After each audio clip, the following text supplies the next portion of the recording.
Hey, so in this part of the tutorial, I'm going to be saving your life and taking you away from the Midjourney server and into your own server. And this is going to make it much more easier for you in the long run because you're able to organize things. It would just be easy.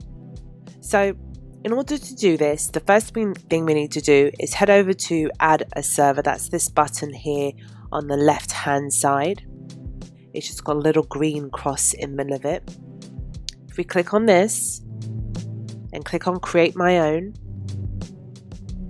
and then follow through these prompts, we'll be able to create our own server. Now, I would highly recommend to actually upload an icon for your server so then you're able to distinguish it from any other servers that you join. So I'm going to add this person here. And again, you can call the server whatever you want. I'm just going to leave it how it is. And I'm going to click on create. Okay, so now we've created the server. We're going to go back to Midjourney. So if we click here. And on the right hand side, you should see a user.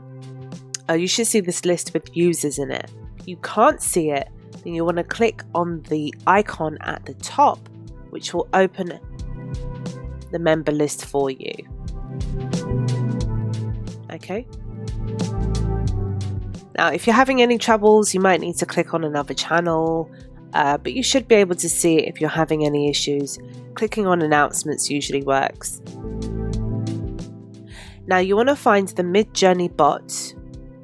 Click on him and then click on add to server, and then on this screen you just want to add the bot to your server that you just created and then follow along with the rest of the prompts.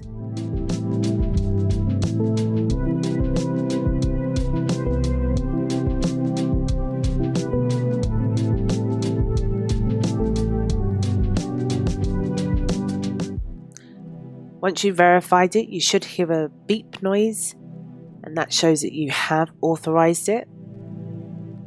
If we go back to our server,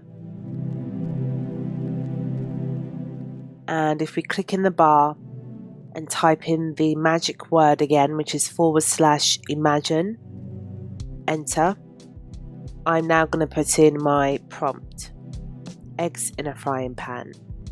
Now, if you followed along with the first tutorial and you typed in /imagine in that very busy channel, then you would have got given terms and conditions. I would tell you, you need to accept those terms and conditions. If you already had Discord already and you've already installed Midjourney already, then you probably wouldn't have seen the terms and conditions, but please accept them if you do. Now, as you can see here, our 4 eggs are now being cooked up again.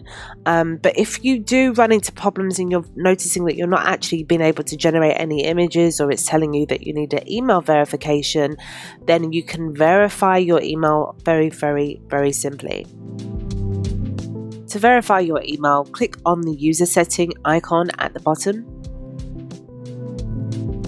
And then click on where it says email, you want to click on edit. And then here you want to just press this button to send a verification code again to your email address in order for you to verify your email. Okay, so now in the next tutorial, I'm going to be showing you how to organize your workspace because we do need to start off on the right foot. So I will see you guys shortly.